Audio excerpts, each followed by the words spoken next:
pain grows, anything goes. Devil is a lie, looking for the prize. That's eternal life, and bringing the things in my mind. Talking real peace of mind, that's something money can't buy.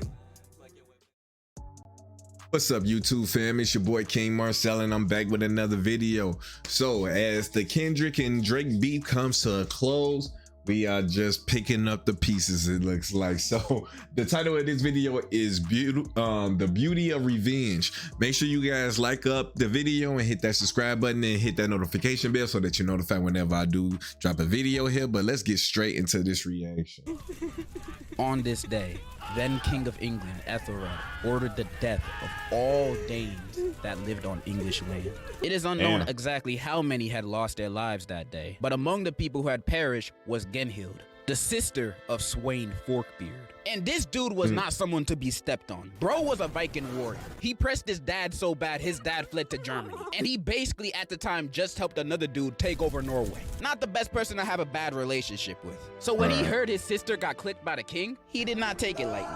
In retaliation to this, he and his crew went on a pillaging spree, attacking with no mercy, making the locals submit to him, pressing the king more than ever. Eventually he makes it to London, where the king at, and Forkbeard looking for all the smoke. But the king is like, nah, I'm not going out like this, and brings out Thorkel. Yeah, the dude from Vinland Saga. He exists. Him and Thorkel put up a decent fight, but it wasn't good enough. With the willpower of dead sister on his side, Forkbeard's drive towards vengeance was just too strong. The Danes win the battle. Ethelred and his family is exiled, and Forkbeard becomes the new king of England. That on that badge. For about 3 weeks, then he fell off his horse and died or something. But for those 3 weeks, when he successfully avenged his sister's death, I bet it felt euphoric.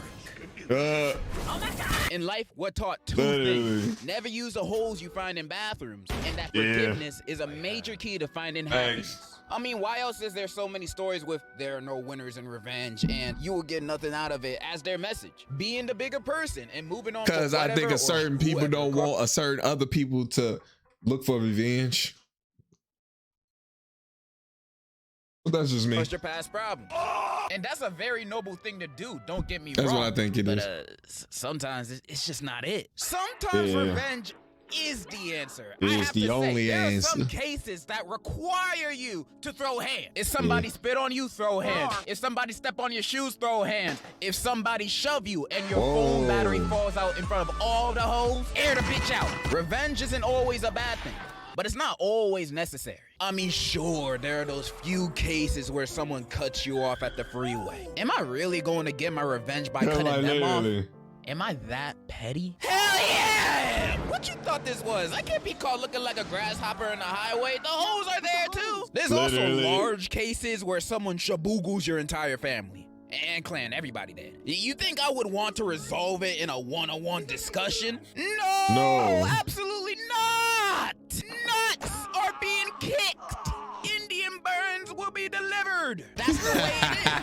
And that's cool. You are simply treating that person the way they treated you. I hate how since we were young, that it had been bad for us to fight back. Like how at school, a dude could take your lunch money, take your phone, take your swag, take your dignity. And the moment you fight back and the teacher catches on, y'all both get suspended. That's crazy. Both get suspended the same amount of days. And the cherry on top, after it's all said and done, the administrator makes you both, you and Dragon Breath, apologize to each other.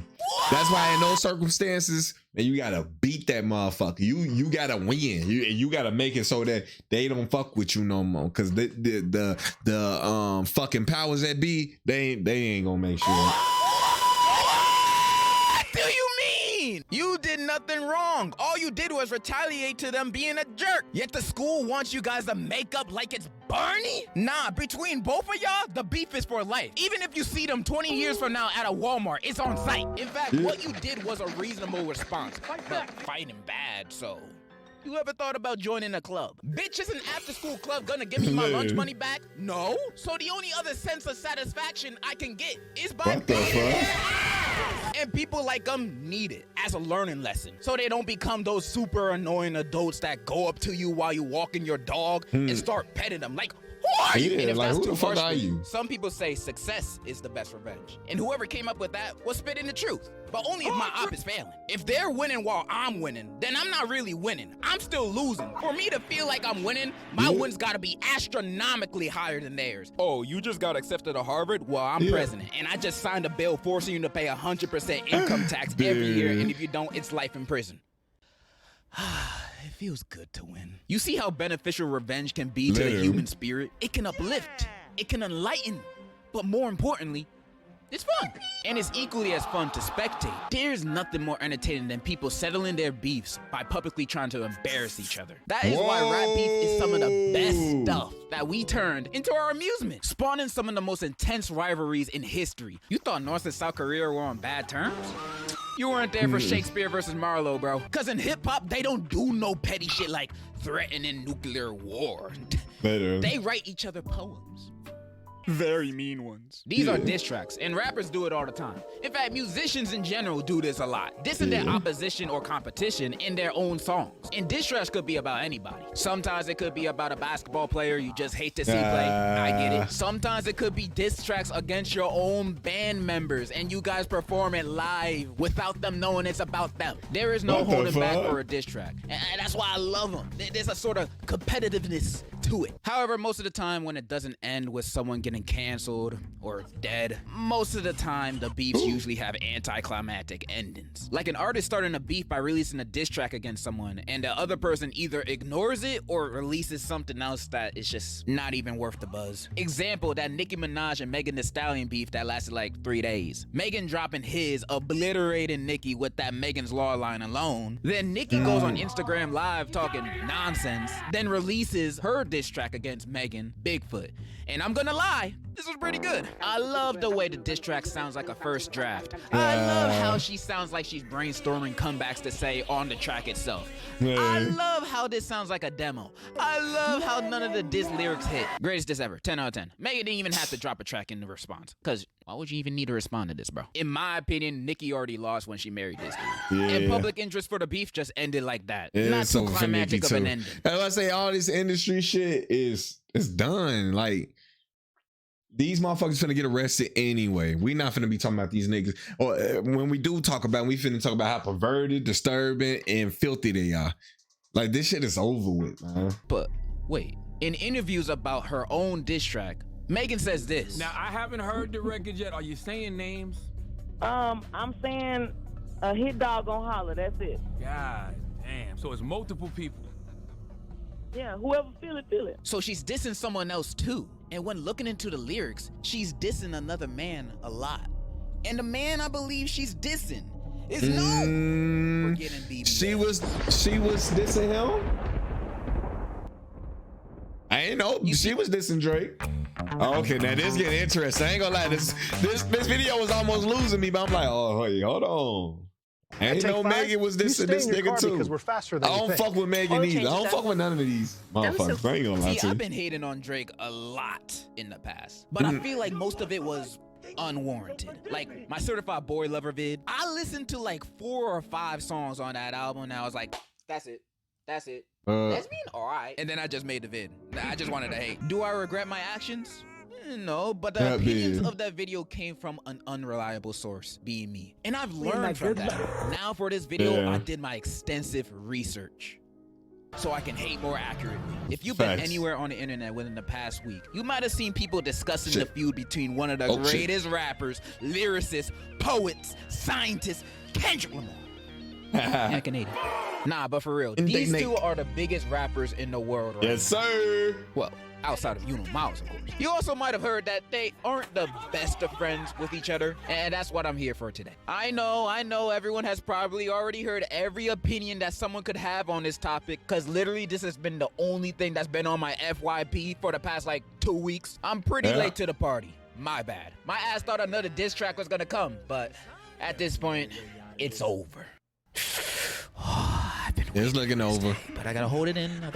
I'll wait to the end. Because I wanted to go through the entire timeline of these two dudes' relationship, sneak disses, and their beef throughout the years. And the timeline starts at 2011 when Take Care was released. 13 years. 13 years. 13 this timeline years goes back in to. the making. From 2011 all the way to right now.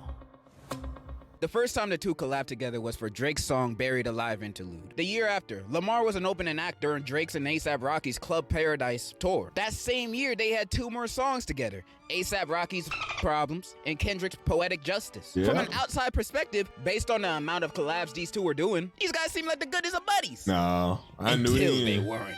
Kendrick dropped his verse on Big Sean's Control, basically saying, I want to murder all of you.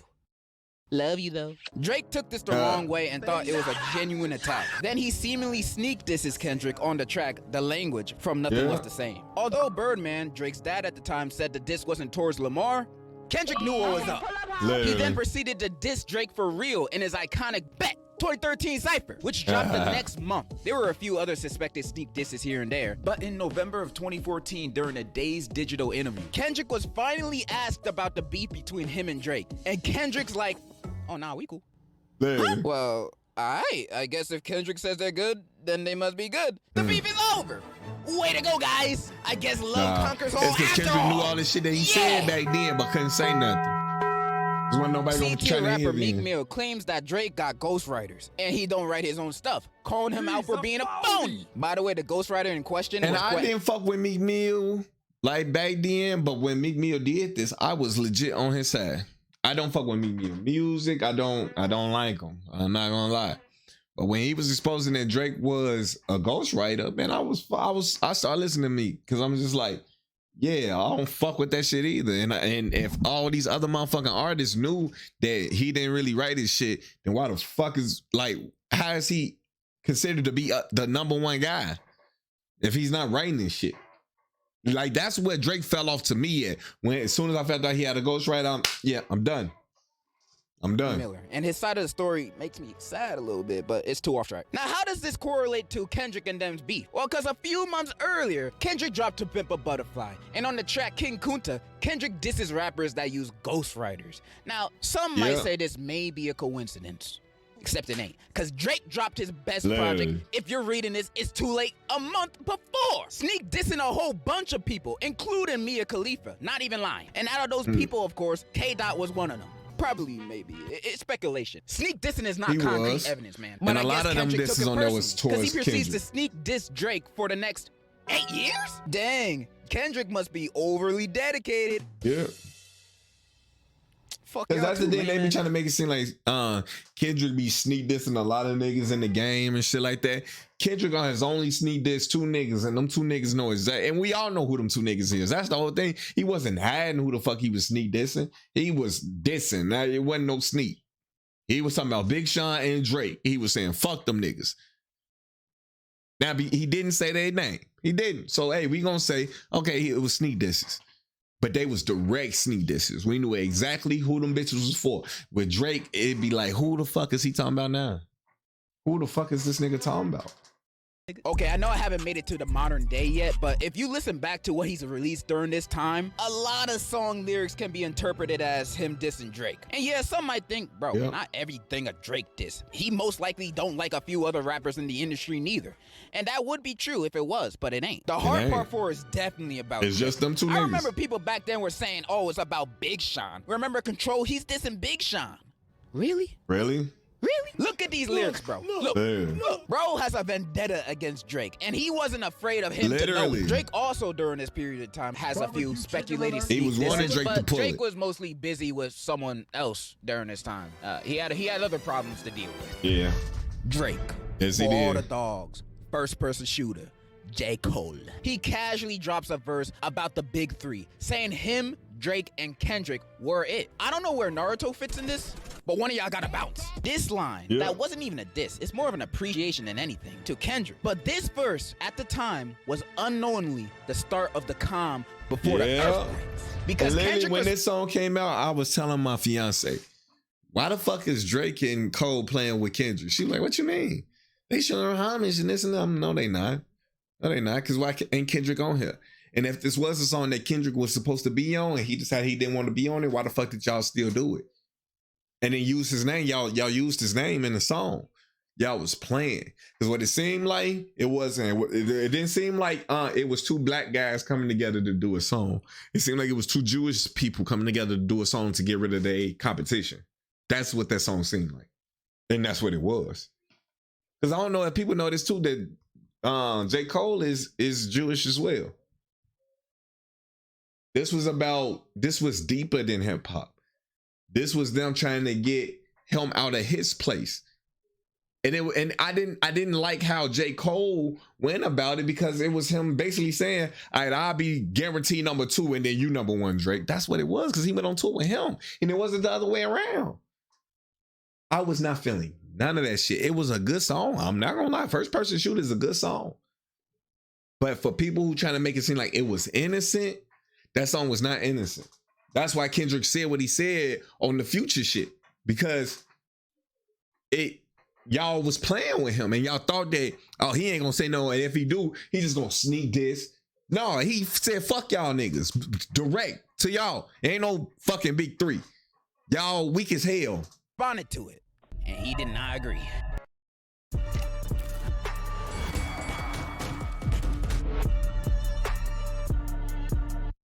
The all-electric 500e. Bellissimo. Bellissimo. Right. This is what electric car's supposed to be. Future and Metro Boomin dropped their album We Don't Trust You, which was basically a diss album towards Drake. No filter, no sneak dissing. They made it well aware that is about him. They even had some big names on there like Travis, Cardi, The Weeknd, and Rick Ross, I guess. Everybody was but on the that one who bitch. stole the show is easy. Kendrick. What up, Reddit? He did not pull his punches. Bro was dissing circles around both Drake and Cole. His wordplay was crazy. Say it's a lot of goofies with a check, I mean, did not help Cole or Drake in the slightest that this song got mad popular on TikTok, getting it to number 1 on the Billboard. Drake was getting pressed, but before he could retaliate, J. Cole came to his rescue. Damn, his diss sucked. Bro was talking some nonsense that I don't even think he believed himself. Saying Kendrick fell off and said To Pimp a Butterfly was boring. This guy criticized. When he was saying that shit, I'm like, Cole just saying shit. Because Cole trying to treat this like a regular beef, like it's not, you know what I'm saying? He was just trying to keep it rap. But it was like, nigga, shut up. You don't, your catalog ain't like Kendrick catalog for you to be saying his shit ass, nigga. Cole, nigga, who really listen to your shit straight through? I can never listen to a Cole project straight through. Never. All the Kendrick projects, you have to. It's like a necessity. Motherfuckers listen to Kendrick shit that damn hour frontwards and backwards and realize that it went together both ways. I can't even sit through a Cole project, bro. This nigga ain't it, bro, but he was trying to talk like he was. Then as soon as that fire got on his ass, he bowed out. That's some whole shit. The niggas for being boring? He averaging 1 hard verse every 30 months or something. Nigga, you too. Like what? All right, I don't want to try. Like what? Like nigga, you too, nigga. But his shit better than yours, though. Said To Pimp a Butterfly was boring? This guy criticizing niggas for being boring? He averaging 1 hard verse every 30 months or something. Nigga, you too. Like, come on. All right, I don't want to trash on him no more like that. Because 2 days later, after releasing his diss track, bro apologized. Apologize. Kendrick Lamar is one of the greatest motherfuckers to ever touch a Crazy. People clown on him for this, and it do look bad for him or anybody to diss someone just to backtrack immediately. But I think it's a sign of maturity. Cole didn't want to make the diss in the first place, but with this pressure from fans and media, he probably felt like he had to. J. Cole seems like the guy who don't want beef with no one. He a neutral soul. He's the Sweden of rap, and I honestly have nothing but respect for him for that. Remember when I said Cole backtracking showed his maturity? Yeah, Drake don't really know what that word means. Because on April 19th, 2 weeks later, Drake responds back with push-ups. Drake's comeback to like that. The cover making fun of Kendrick's shoe size. The title making fun of this video of Kendrick, I think. Okay. And honestly, on release, I didn't think it was that bad. You bite your tongue. Nah, let me specify. It wasn't that bad. It wasn't. On release. I know. Me defending a Drake diss track against my GOAT Kendrick that I accidentally fall on my head? Well, not recently, but let me speak. There are some lines in the track that made me think, okay, he low-key slid on that. Combined with his flow sounding strong and kind of hard with an infectious beat with some decent one-liners. Like, bro, I won't lie. This was kind of a catchy track. Do I think it's better than Like That? Hell no! Like That is a great song. But if there were no other diss tracks released from either side after push-ups, I honestly think Drake wouldn't get that much dirt thrown at him. Like That is the better and more popular song. But let's be honest, it's not like Kendrick said anything too crazy towards Drake, other than an extravagant way of saying F you. This diss track alone wouldn't hurt Drake's career. That's the job for the ones after. But yeah, Drake could have easily came back from this if he ain't dropped another diss track. A 2-pack of ass. Yeah, the AI one. Tailor-made freestyle. Man, the second diss track Drake released on the same day. Well, it was leaked first, but most likely on purpose, just so Drake could see the opinions of his... And again, I stand on what I thought about that. That leak shit, it wasn't a leak. I don't think that was Drake's song. I think that was an AI. I think Tailor-Made Freestyle, the whole entire song was a freestyle. I mean, not a freestyle, was an AI. And then that was the leak. Because I left my reaction up so you guys can go and check it out. I listened to the leak when it first came out. That's what I reacted to. That was AI. Drake's voice on that was AI. I even asked my brother when me and my brother was watching it. I'm like, is this a fucking... Why Drake sound like a robot? Because it was a fucking AI. And this nigga like trying to make it seem like it wasn't. He listened to it, was like, oh, and then put it out there to see the reception he would get. It was like, all right, we gonna lay it down for real. That's why the Diddy line and it was a couple other lines wasn't in it.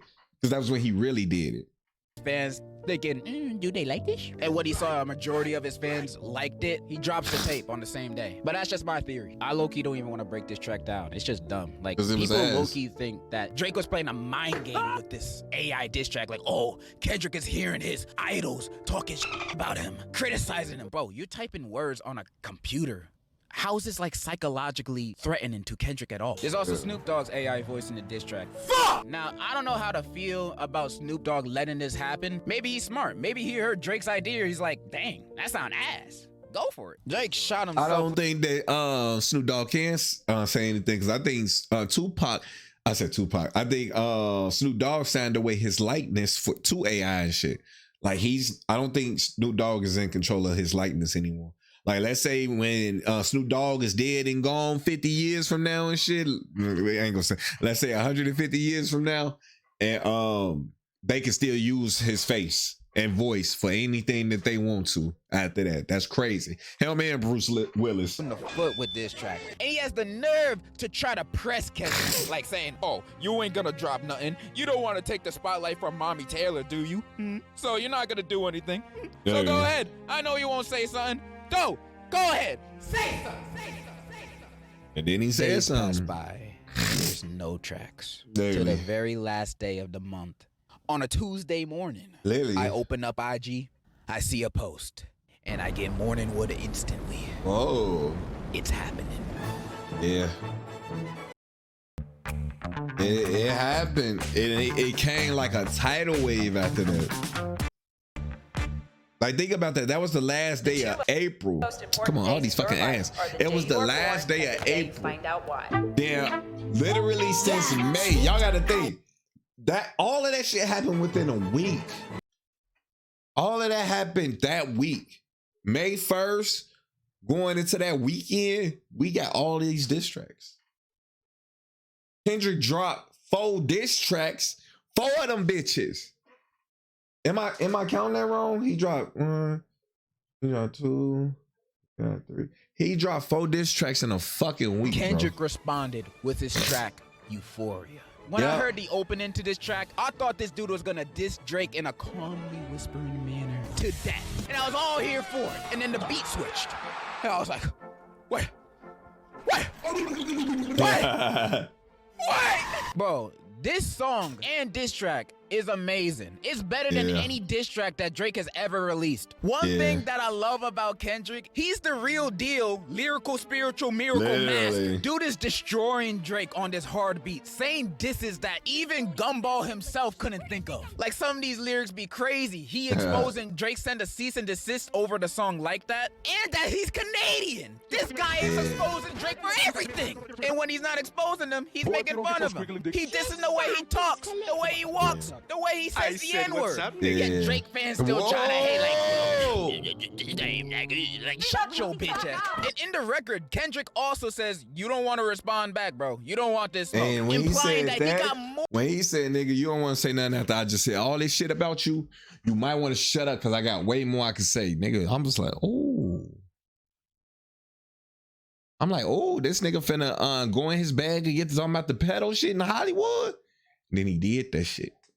More things to expose him for. And we do see that later. And everyone loved it. We were like, dang, Kendrick really did his thing. He don't even gotta do nothing else. Damn, get off that nigga dick. And then he drops another one. May 3rd, 9 a.m. 6:16 in LA drops. There's so many hidden meanings to the title and cover of this track, but those are not too important. Well, the cover is, but I'll get to that later. The important stuff are the lyrics. Short answer, Kendrick is basically saying, yo, your friends, they ain't your friends. In fact, they working for me.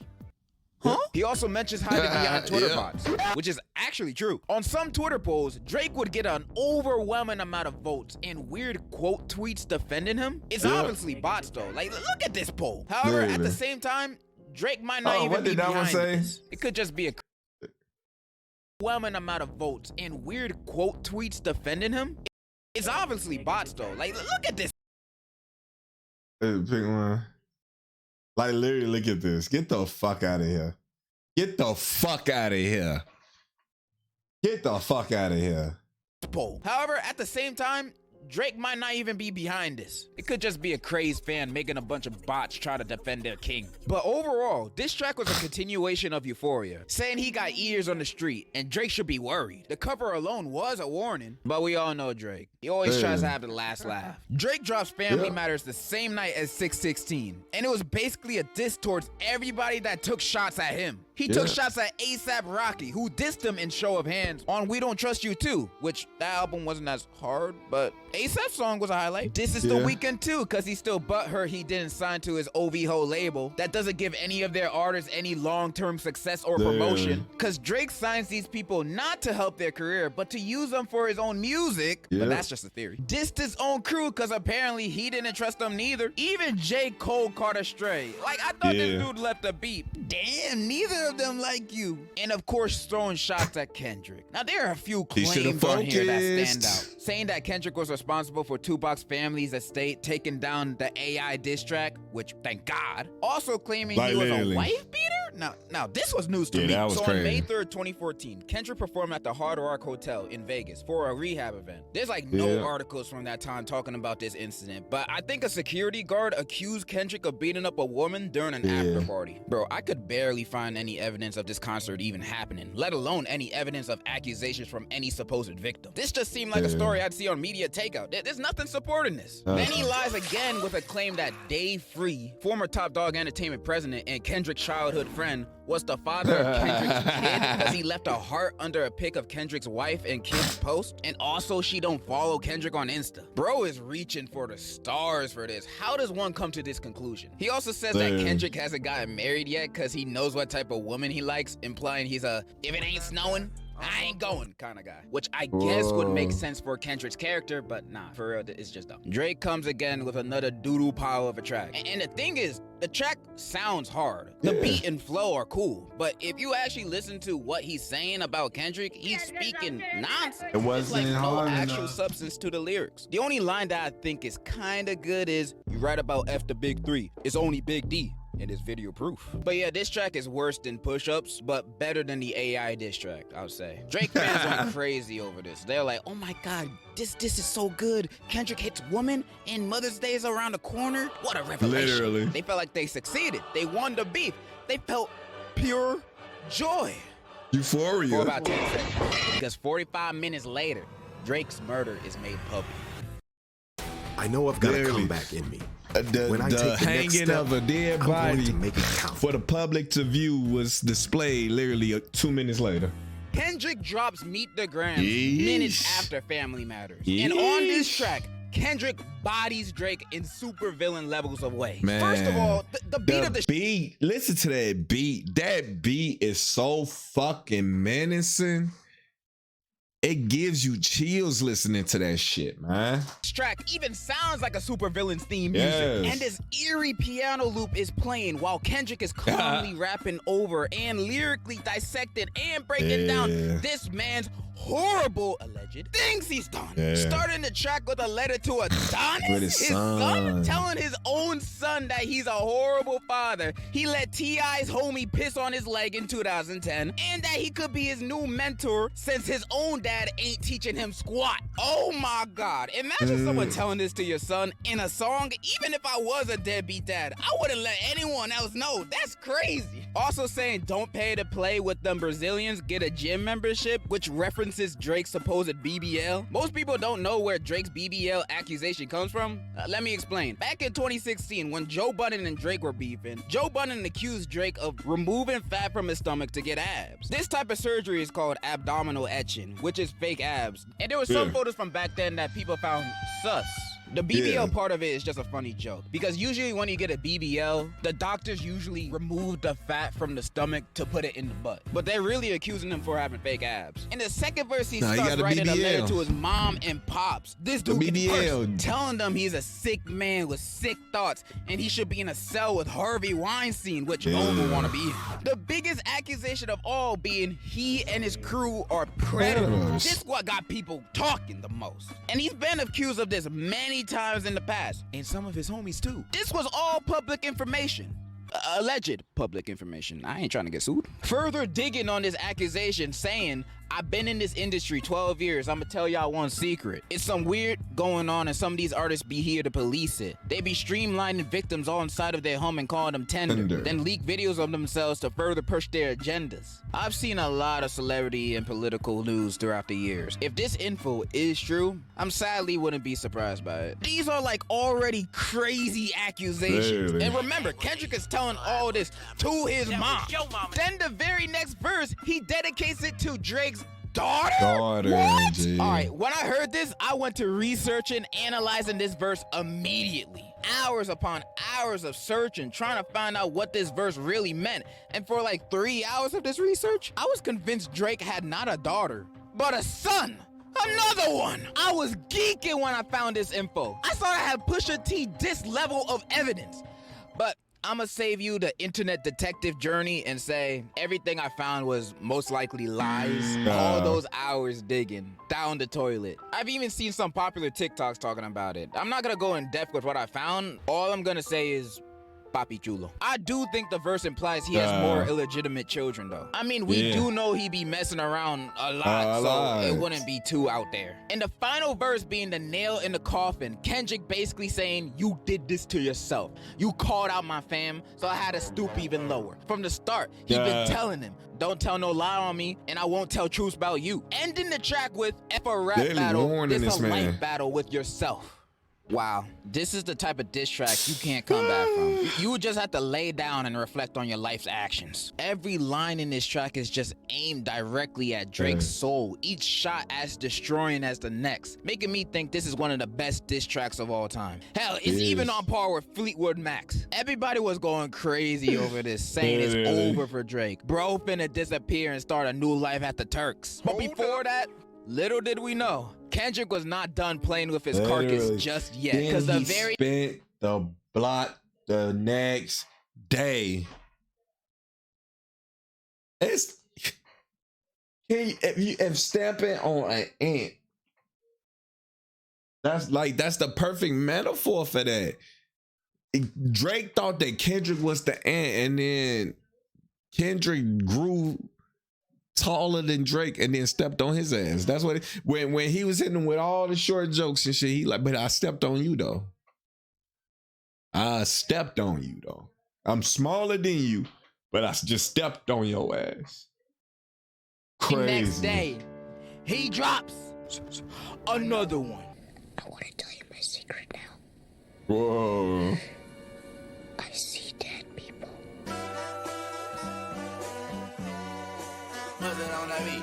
Not like us. Kendrick's fourth diss track drops the next day out of nowhere. People already thought he won with Meet the Grams, but dropping this was like Kendrick showing up at Drake's funeral and blowing up the casket just to make sure he dead. Cause this track is a bop. He don't even expose nothing crazy on this track that he hasn't already said before. Bro just clowning him in the catchiest way possible. Got everyone in the world yelling, OV-ho, catchy hook, catchy one-liners, and saying Drake a weirdo. This might be the greatest song of all time. Dang! Whoa. And one of the smartest choices Kendrick did for this during this entire beef was making both this song and Meet the Grams copyright free. So the popularity of this track was inevitable. A mainstream sounding Kendrick song that is free to use in any aspect? You know everyone gonna take advantage of that. You hear it on YouTube, at clubs, you hear it watching the NBA. You hear that shit right here. Hear and see LeBron partying to this song. Man, make sure y'all guys like up the video and subscribe up, man. That's how you know it's fire. It was over. Even if the accusations of Drake aren't true, having a song hit #1 in the world that is an anthem about you being a predator will forever leave a stain on your legacy, no matter who you are. Drake never gonna escape this, no matter how hard he tries. But even after all this, Drake does try to. And his response to these tracks are just tragic. We gotta definitely write a song about how we do not diddle kids. Do not diddle kids, it's no good diddling kids. Drake drops his response to Heart Part 6, and dude was playing defense the whole track, basically saying, if I did that don't count. Even bringing up Millie Bobby Brown, which I'm still shocked he even brought her up. Like, why? Nobody said her name, bro. You bringing her up makes you look more suspicious. He also accuses Kendrick of being when he was young because of his track Mother I Sober. And on the track, Kendrick talks about the traumas it could have on someone. Mom. Not only is dumb and horrible, because the track Drake is referring to is not about Kendrick, but Kendrick's mother, who had suffered from Kendrick's own cousin when she was younger. Which I guess flew over Drake's head. Plus, even if it was true, which all of the shit culturally and hip hop and in black culture just sails right over this nigga head, G. He just don't get it because he's Jewish, man. I'm done not saying that. He's Jewish. He don't lean into his black heritage. He leans into his white when he was raised by his Ashkenazi mom. He's not black. Yeah, DNA wise, Drake is black. Culturally, he is not. That is a white Jewish man. Please. Not what kind of diss is that? You were molested. Like what that's horrible. And the final thing that really fumbled Drake was when he was like, bro, I got no daughter. Your moles all work for me. And they gave you that info to make you look dumb. You hired his mole just to tell him that? What a waste. That's not the gotcha you thought it was, bro. The line aged even worse with time because a few days later, the Riddler drops an expose of all the items shown on the cover of Meet the Grams, blatantly exposing that what Drake said was a lie. And let me explain this vid real quick because I feel like most people don't even understand what they're looking at. So let me explain real quick. Most of the items are what I assume are Drake's clothes, jewelry store receipts. I cannot pronounce the word jewelry. But the main thing I noticed was the box of Ozempic prescribed to Drake. Now, what is Ozempic? It's a medicine to treat adults with type 2 diabetes. And when I found this out, I swear to God, my naive ass thought, yo, Drake got diabetes? This the tabloid of the century. Why no one else talking about it? Come to realize people also use it to lose weight, although it's strongly not recommended to. Many people would rather take the risk of getting thyroid cancer to keep the slim, thick build, especially Drake. The Mo also shows prescribed Adderall and Zolpidem, which is a medicine for helping you sleep. It's also sometimes used as a date drug, which I know some people would want me to point out, but I honestly think he's actually using it to fall asleep. Not gonna lie. Cause I would lose sleep too if I had an audition like this. Also, the tweet the Mo posted was attached with security cam footage of Drake, his security guard, and that dude from that DJ Khaled meme. I love that. I appreciate that. What the hell is he doing here? And the Mo says on the tweet, Drake and academics got until May 13th to drop all claims that Kendrick stole or legal action will come. And as of recording this a day later of the date, the Mo has posted moving footage of the CCTV confirming that they do got actual evidence that can support whatever he was doing this day. Making all of us wonder, what did Drake and baby stroller guy do on this day? And why is it important? Oh. And I'm not gonna lie, with all the extra evidence that's came out with that, I think it was a drug deal. I've seen many things in my life. I've seen kangaroos versus man, kangaroos versus cars, kangaroos versus kangaroos. Where did the kangaroos come from? I like kangaroos. But out of all the crazy things I've seen, Kendrick and Drake's rap beef is one of the craziest and most entertaining thing I've seen in a long time. Kendrick is just winning at life while Drake is posting these memes on his Instagram story, acting like, oh, I'm gonna press the red button. Bro, it's over. I love seeing both fan bases participating and trying to take the other one down, especially on Twitter, to the point that people were bringing up old Metro Boomin tweets, making Metro grooming a trend. And some of these tweets are wild, but he was like 16 to 21 when he tweeted these, and I'm not the type to bash someone for old tweets. I've said some bad things and jokes too in my past that sometimes still be haunting me. People try digging for other tweets from anybody who was related to the beef, like Drake and Kendrick, but Drake ain't really have anything, and Kendrick's old tweets were just like, I'm about to go to Best Buy, so Drake fans hit a dead end. The only tweets to come out of this beef that stood out to me were the Ruby Rose ones, who's not even a part of this, but some of these old tweets do make some rappers look concerning. There are rumors about you and various famous men. Travis Scott. When I was younger. Oh wait, actually I shouldn't do this. I shouldn't do this. Whoa!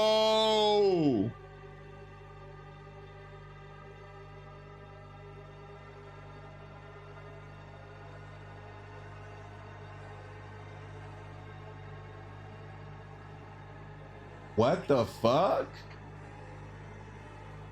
They get